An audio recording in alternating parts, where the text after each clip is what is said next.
Hey guys, what's up? It's Coach Carroll. Welcome to the Sales Factory. We are in a new location with new equipment, and I got a new guest for you today. So we're using Switcher Studio, which is a local Louisville startup company, and we're operating this thing. So hang in there with us as we navigate this. We've got Andy on the ones and twos as always, but hopefully you guys will enjoy this podcast. Today I've got Jason Johnson. He's inventive and innovative. So this guy's got plenty of experience in sales and marketing. He is currently a real estate professional over at Homepage Realty. Shout out to Homepage. We did a lunch and learn there not too long ago. But if we go all the way back, he graduated with a Bachelor of Arts in Communication from the University of Louisville, right here in Louisville, Kentucky, and has had lots of sales experience and been in real estate for quite some years. So, Jason, welcome to the Sales Factory, my man. Great. Thank you. Thanks for having me. Yeah, dude. Absolutely. You know, it's funny. I just got back from Dallas. I was down there for Coach P Summit, and I was speaking, and we came back, and the lady said, "You're going to Kentucky. Is it And I was like, Louisville. She's like, Louisville? I said, no, Louisville. It's all one syllable, you know. And so people That's how you can Louisville, tell. Yeah, that's how you can tell people who aren't from here when they say Louisville or Louisville or yeah, exactly. It's Louisville. Yeah, man. Well, University of Louisville. Did you go to the question that everyone in Louisville asks is, did you go to high school in Louisville? I went just about 20 miles south. Yeah. Okay. Moved to Louisville. I started school actually at Eastern Kentucky and went to U of L just after, and that's when I moved to Louisville in the year 2000. Yeah. Okay. And been here ever since. Been in St. Matthews ever since.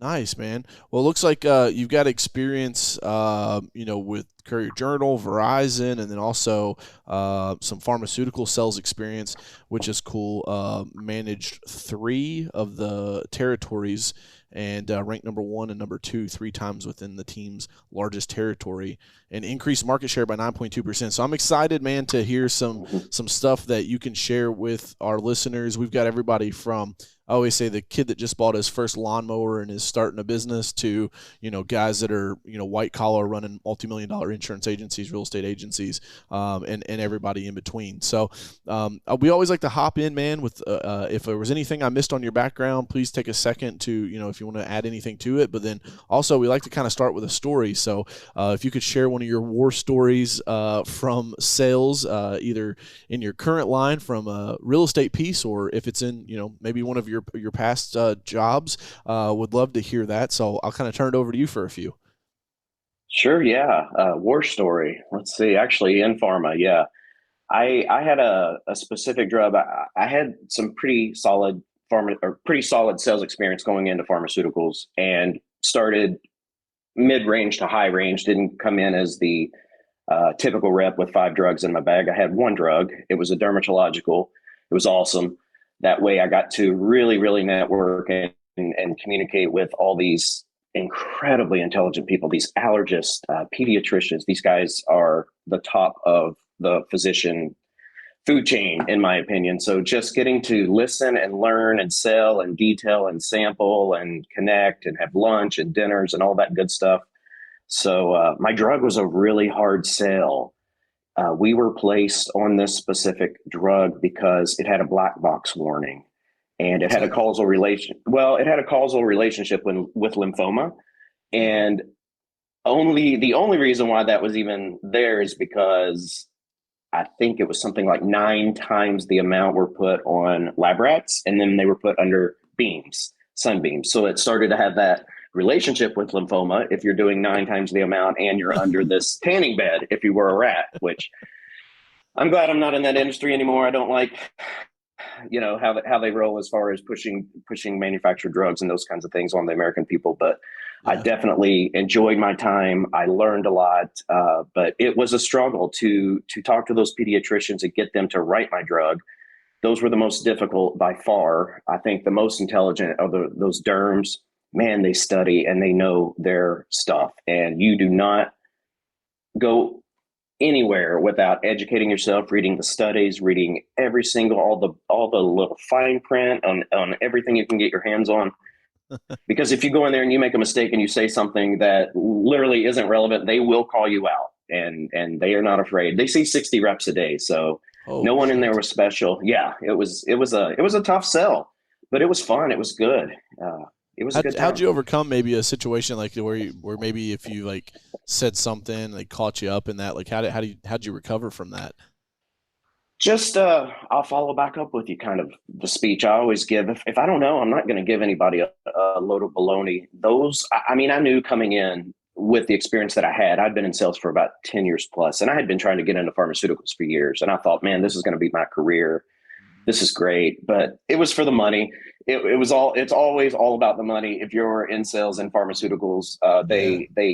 they really really put you through the ringer, but they pay you well. And I'm honestly, I'm glad it's over. When I was laid off, my initial reaction, I was in Sellersburg, Indiana, in my car, getting ready to go in and detail and sample a physician, and my first reaction was relief that, wow, this was great, but I don't have to do this anymore. there's a So there's a saying that pharmaceutical sales guys never retire; they just operate until they get laid off, because yeah, that that's industry is known for that, uh, right? Like they'll push the drug until it's not pushable anymore, and then they just like lay off. I have a friend that used to work in pharmaceutical sales, and she said they pulled them all in for a meeting, and there was like 70 people, about 30 of them in person, about 40 of them were like brought in on a Zoom meeting. The department head comes in, says, "Hey, I just wanted to say, it's been a pleasure working with all you guys. Really appreciate all your hard work. This is Kelly from HR." Walks out of the room. Kelly from HR is like, "Effective immediately, we will be terminating this department. We will be having one-on-one conversations with each of you to discuss your compensation package upon exit. Thanks for being here." And it was like meeting was over. I was like, "Holy shit, man!" So lay off that's 70 pretty, people in yeah, one swoop that's like that. exactly how it goes. Yeah, I've actually been there, and that's really how it goes. It is a surprise call. You work so hard and you build these relationships, and you are like, for my specific instance, I was with a group that went all the way from Manhattan, New York, all the way to Jacksonville, Florida. So Wow, Louisville was that East Coast, and I had the largest territory. So I had a 3 state territory, and I would drive. And wow, it was, I got myself a nice vehicle, tons of storage. I was in and out of hotels. I was a suit wearer, 24 hours a day, 7 days a week, always with my computer, always with my marketing material, my drugs, my prescription drugs. And oh man, you get pushed and you push, and it teaches you a lot. It taught me personally a lot about just my life, and it's not always all about money. It yeah, definitely, it was a great opportunity, and it was, I look back very fondly. It was a good time for me. I made a lot of great friends, met a lot of great physicians. I mean, I got to go out to some awesome dinners, and I always felt a little guilty because I'm just thinking, where does this money come from? Because these are yeah. $500 and $600 dinners that I'm paying for, and I know my specific role, for a fact, my last year I calculated, because this is when iPads were coming out, and my girlfriend and I would sit upstairs, actually here, and we would fill out all of my receipts and all that good stuff, and I know I spent at least 60,000 that year alone in hotels and dinners and Wow. travel. And then I had another card for gas, and of course gas was $5 a gallon, and it was crazy. But yeah, so they pay you well, they treat you well, they do great things for you, you learn a lot, you listen, and then they cut your throat. And that's Yeah. it. Well, we'll see what RFK does when he gets in there. See what happens. Yeah, It's that's been that's exciting. I'm the older I have gotten, the less drugs. I'm on nothing now. I'm on no drug. Every now and then I'll take something over the counter for a headache, but I'm yeah. on no scripts, and Well, and that's the way I want to live my life. yeah. Did you see they just recently came out? This will be a good social media clip. Did you see that they recently just came out with? They were like rehashing and saying like some of this cold medicine that was on the shelves doesn't work and never has worked, and they're like kind of pulling it off before RFK gets in office. Did you see that? I've seen a lot. I haven't seen that specifically. It's all about money in big Yeah. pharma especially. That's the thing, is like, I cared about the patient. I Yeah. cared about the end game because I had two levels of drugs. One was for children, one was for adults. So, you know, in the sales process, you're talking to the physician. Will you write this for XYZ? I call them little Johnny, little Susie, but would you write this for this specific child with eczema, with atopic dermatitis that had screaming in the office, that had all these issues, where mom is like going crazy and dad has his hands over his face in that office every time when they're with the physician, just trying to understand, hey, physician X, when you were in that situation, would you please consider writing my drug, which is non-steroidal. You can actually put it on the face. Our competitor wasn't. And Mm. it was just, I tried to put myself in that instance. But the end game for me in everything, in life, in work, everything is people. That's what mattered to me. And so I wanted to build a career and do well, but I absolutely wanted to do the right thing and not push something just to have somebody take it just for the sake of taking it. Yeah. No, But for sure, man. but the drug was powerful. It was a good drug.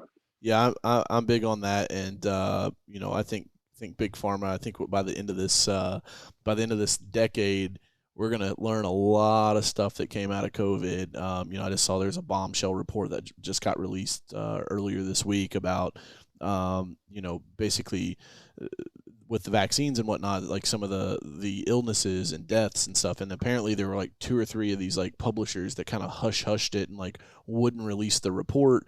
And so, I'm hopeful. I've said Trump's taking the Avengers with him to the White House.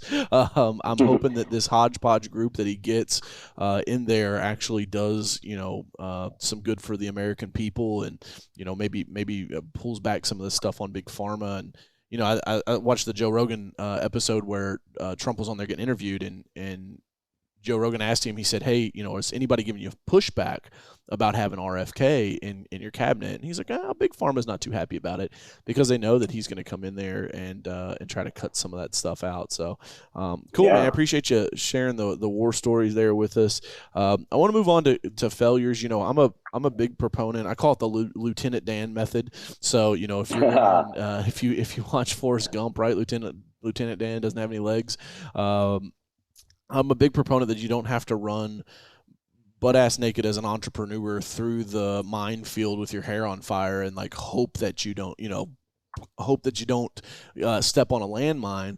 I think what you can do is you can utilize resources around you and mentors and business coaches and other people that have been there, right? And it's kind of like go up to Lieutenant Dan and say, "Hey, man, where did you step out there and lose your legs? I don't want to step in that same spot, right?"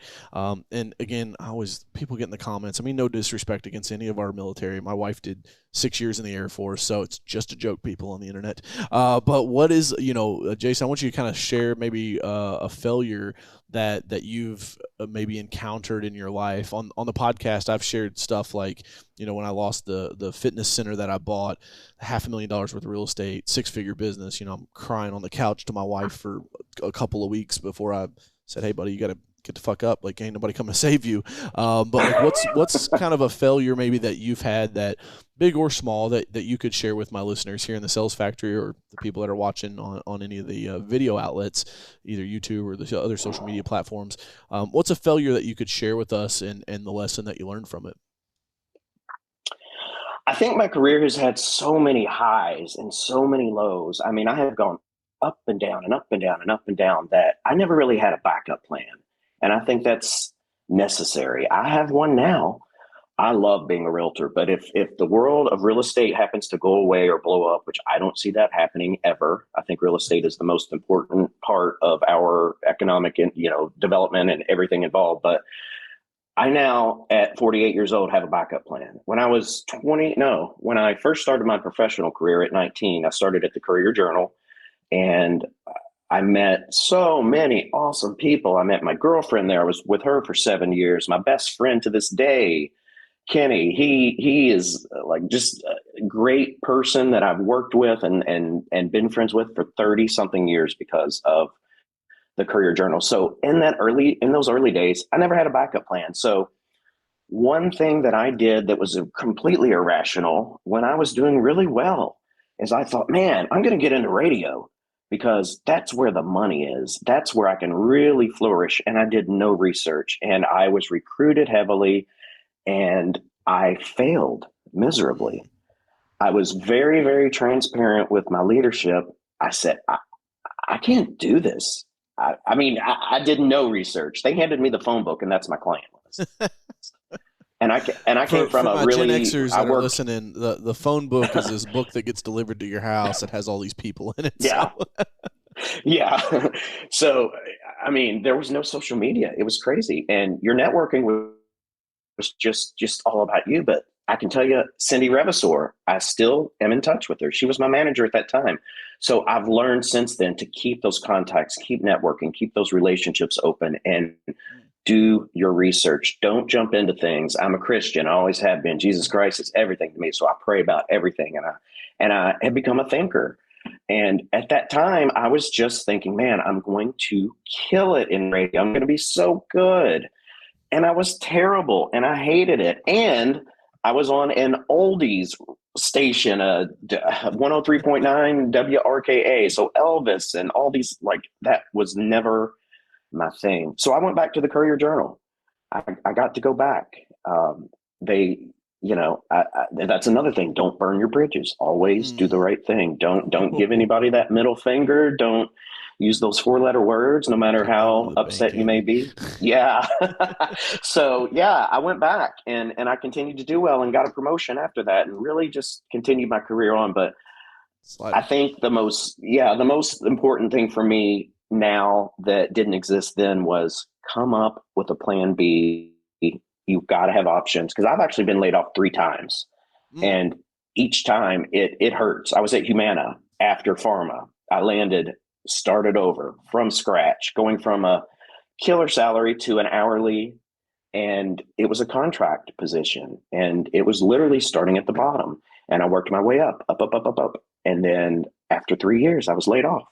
Mm. And then I found another position within Humana and worked up, up, up, up, up. Got won some awards, did some stuff, had some great leadership. It was built those relationships again and consulting with these providers and learning and listening about their offices and just being with them and taking them lunch and doing all the things and laid off again. So that's actually what led me back into real estate because my very first position at the Courier Journal prior to everything, when I was at school at U of L working 35 hours a week part time while going to school full time, is I started out in real estate advertising and I got to hear some of those names then that now are synonymous, Parks and Weisberg, Ellen Shaken, the Rodolfos, ERA Kipple Keen. These are names that have stayed in my head since the 90s. And, I just, it's been so up and down and up and down. So to be, to be very clear, have a plan B and think it through. Don't be emotional or irrational. Have a plan on what you want to do and where you want to go. Yeah, that's good stuff, man. I always say profits over passion. You know, a lot of times when people have a business idea, I'm like, "Well, make any money?" It's like, that whole like we'll just be really passionate about it. Do something that you really enjoy. It's like, yeah, but if you go broke doing something you really enjoy, you're probably not going to enjoy it for very long, right? It's like I want That's to be a race right. car driver. It's like, well, if you don't, if it doesn't make any money, you're going to blow all your cash and then not be able to drive your race car. You're going to be upset with both situations. So I appreciate you sharing those failures, man.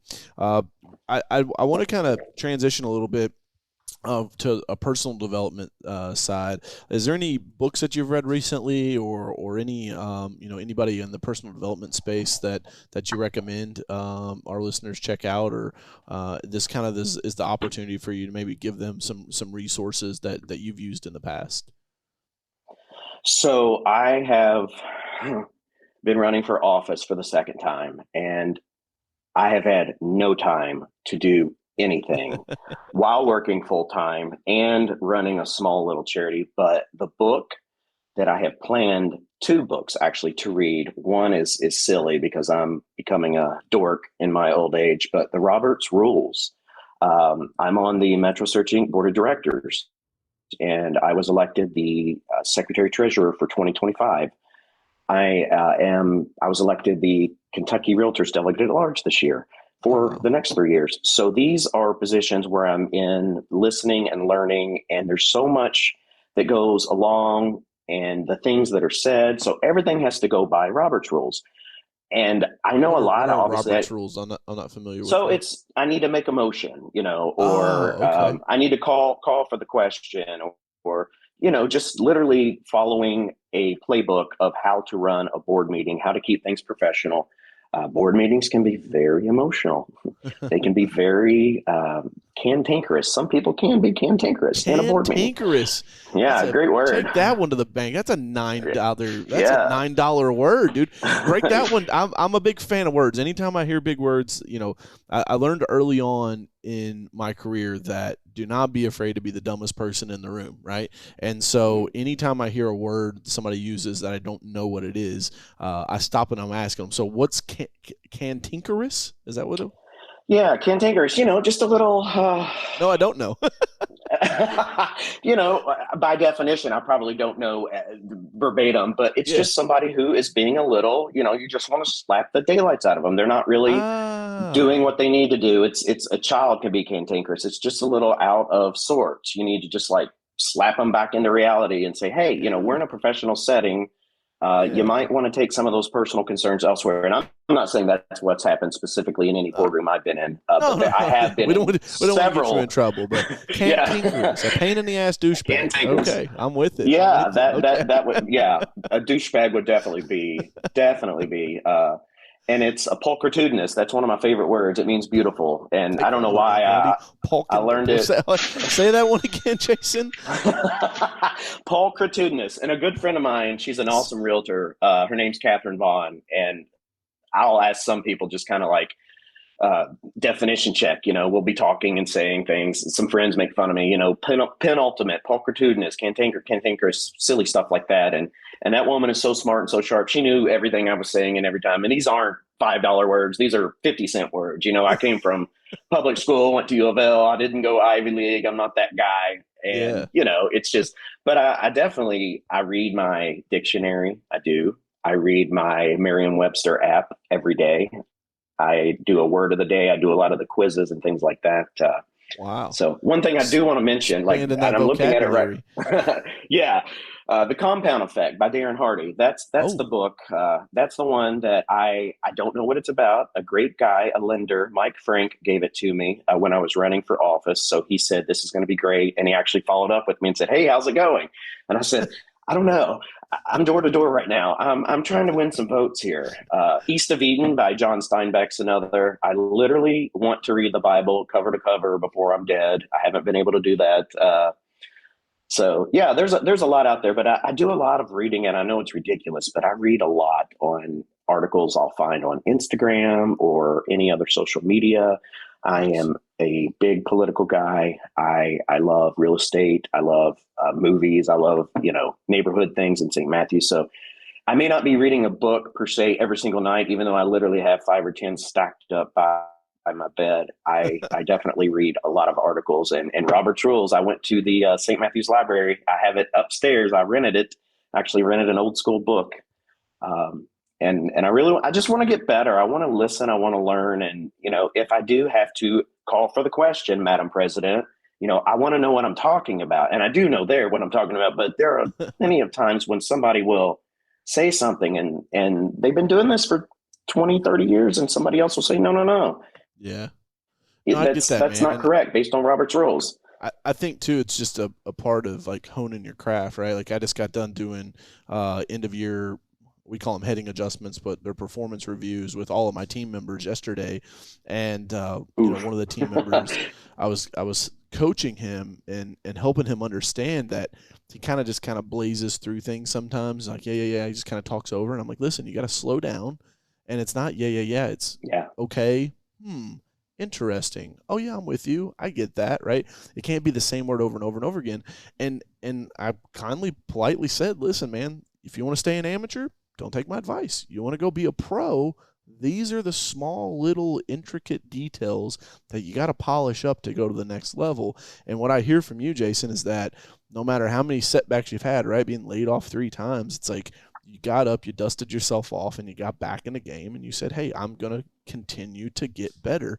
And it's such a powerful piece of life. Um, I really think that one of the beauties about being a human being is that we can set goals, we can improve ourselves, and I think you're kind of sharing a story with us today that shows that, right? It's reading books, it's learning about things that you're involved with, whether it be in the political realm of like, hey, how can I handle this, these meetings better, or what that looks like. So I appreciate this, man. I appreciate you sharing with us. Let's talk about something I saw on your resume here about the Halloween in St. Matthews. So we've got some Louisville listeners on. Yeah. So let's talk about that a little bit, man. What made you want to create this Yes. event that's got over 800 attendees now? What caused you to want to do Yeah. that, and like and how's it how to get started and how to get to where it is now? So 2019, I created a 501c3 called Grandview Avenue and Friends. It's I live on Grandview Avenue here in St. Matthews, and I'm staring at it. That's why I keep pointing at it. But within the Grandview Avenue and Friends, I wanted to have like subsidiaries of small little things that I could do for people, do for other charities where I could gain, funds, sell things, do things, get things donated, and then give it to other charities. Not worry about the paperwork and the headache with the people in Frankfurt. So Grandview Avenue and Friends birthed Grandview Avenue Block Party. So it was a block party that I had planned to do every single year. It was extremely expensive. I completely went about it the wrong way. I paid for everything. I didn't get a single sponsor. It was about a $4,000 day. It was June 19th, 2019. It was from 3:30 to 10 p.m. I had bands, I had fireworks, I had bouncy houses, and in the middle of it was a charity auction. So I gathered, I think it was about, $6,000 worth of stuff. So I know a lot of people in the community, and I would say, hey, I'm trying to create this thing, this like annual event that we're going to have every single year, and donate. And they did. They came out in droves. I have a great network of people who really are super, super giving and helpful. And that's what I'm appreciative about this community. That's why I love St. Matthew so much. So Grandview Avenue Block Party was an awesome day. It had about 1,000 people on a hot, hot summer day, and that was the thing, is it was supposed to be an annual event, and I couldn't do it, and I got laid off from Humana, so I really couldn't do it. So I started to have smaller neighborhood parties, doing this and that. I did a little thing where I got about $1,000 worth of stuff for St. Matthew's Area Ministries donated. Took that down to a homeless shelter. Did some stuff for veterans. Chenoweth Animal Hospital was the actual recipient from Grandview Avenue Block Party. So Wave 3 contacted me and said, hey, can we come That's to cool. your event? And my neighbors, it was fun. My neighbors were like, oh, Lord, please, like, we know you, and you're already going to have 1 million people there. So can't we just do a backyard party? And I'm like, no, but I will give you this.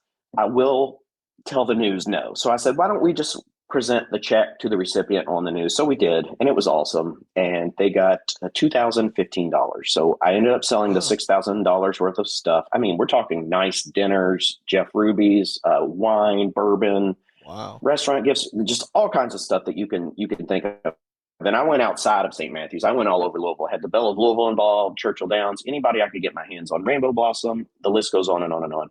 Wow. So did some smaller stuff here and there. So in our neighborhood on Norborn Avenue, there's a gentleman named Dave Drummond, and he had this great party, and he retired. And he did so quickly, I believe in 2022, that I thought, man, I really want to take this over, but I can't plan this party in a week. Or maybe it was 2023. I don't remember. It all kind of melds together. But the short version is, I said, I love Halloween. Always have. I always have. I've It's seen a them fun all holiday. in the theater. Watch them. Oh, it's unbelievable.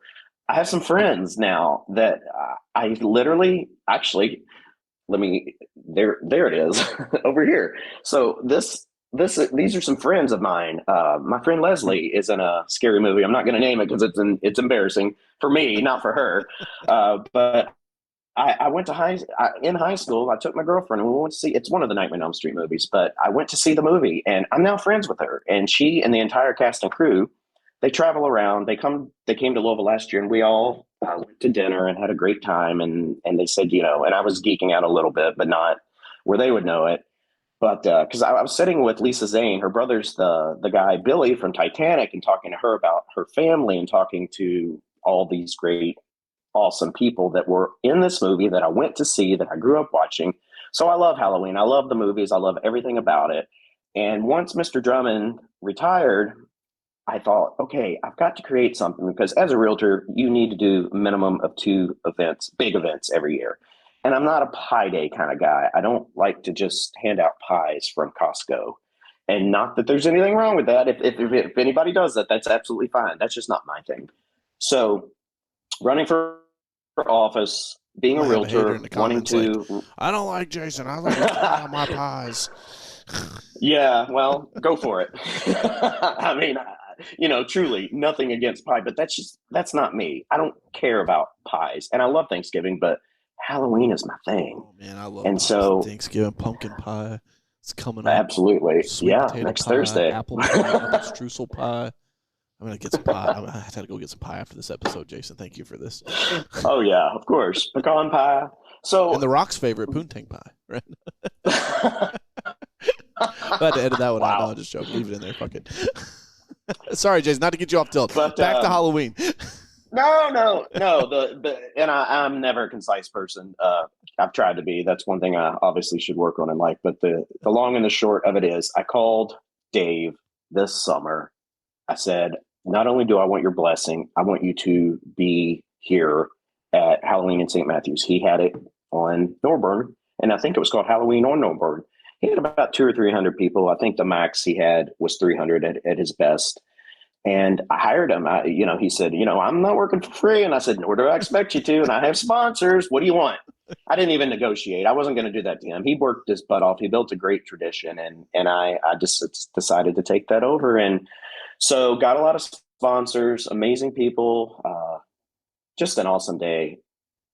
I'm telling you, it was very stressful because the weather played a factor that I never anticipated. But on the Sunday prior, he calls me and says, Jason, I can't do Thursday night because the event is on Halloween night.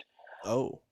You're not going to have a DJ, because I can't do Friday, and I can't do this, and I can't do that. And I understand, man. So what are we going to do? We're going to do it on Halloween Eve. So how are we going to do it? We're going to blast, meaning me, we blast the daylights out of it. So the long and the short of it was, there were 800 people.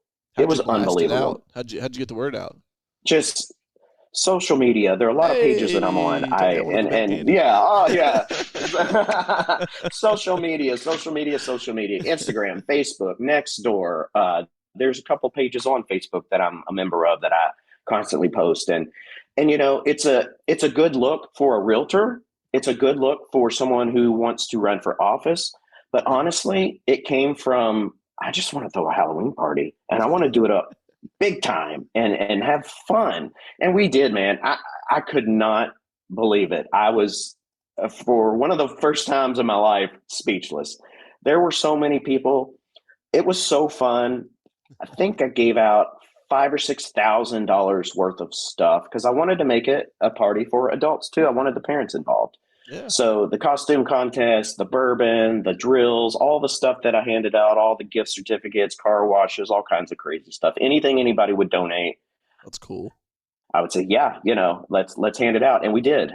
So it was an awesome night, and it's definitely going to be an annual event. I'm going to continue to work with these same partners and try and build more every year. But one great thing too, kind of going old school.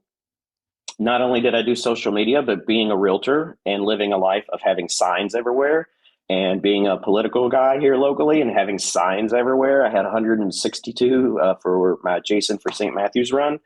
And I bought some old school signs and I threw them up, Some yard and signs? that got the word out. So Yeah, yeah, man. yeah. And I'm they, still a huge proponent of yard signs. They work tremendously they well, do. especially if you take a selfie with them, right? Like a lot of times, and I Yeah. talk about this in like all these seminars I'm doing. I just got back. It's like 11. I think I did 11 events in 12 weeks. And Whoa. the idea of like this social media blueprint that I teach agents and small business owners, entrepreneurs, is that there's an online world and an offline world, right? And so, like, cool, yard signs, yes, but then take a selfie in front of that yard sign, post it on social, run it as a paid ad, and say, hey, be on the lookout for these yard signs. I do X, Y, and Z, right? Or there's a Halloween party. And then what happens is people, you're hitting them in multiple different layers and multiple different online and offline opportunities. Social media is such a big piece of this, man. Like, a lot of my listeners already know this, but like I started Carroll Media back in 2016, and it took me 6 months to get my second client. And I knew back then, like, I was like, hey, we're probably just really early. And like now, fast forward to 2024, we're still early. Like, we still like run into small business owners that are like not doing anything on social media. So, shameless plug, Oof, reach yeah, out you to have us if we to. can help anybody that's listening with that. But beauty of having my own podcast, I get to plug it. And I don't have to pay for sponsorships. There you go. But I love that, man. I It sounds agree. like it was a great event, and you guys had a hell of a time. I'll have to be on the lookout for that next year. As we wrap this thing up, man, is there any final words of advice to the listeners, or anything else that is on the top of your mind? I just think in this new age of real estate, with all the changes and everything, you have to be connected. You have to make friends. There is so much business to go around. Ryan Cecil is one of my great friends. She's an incredible realtor. She's a South End hustler.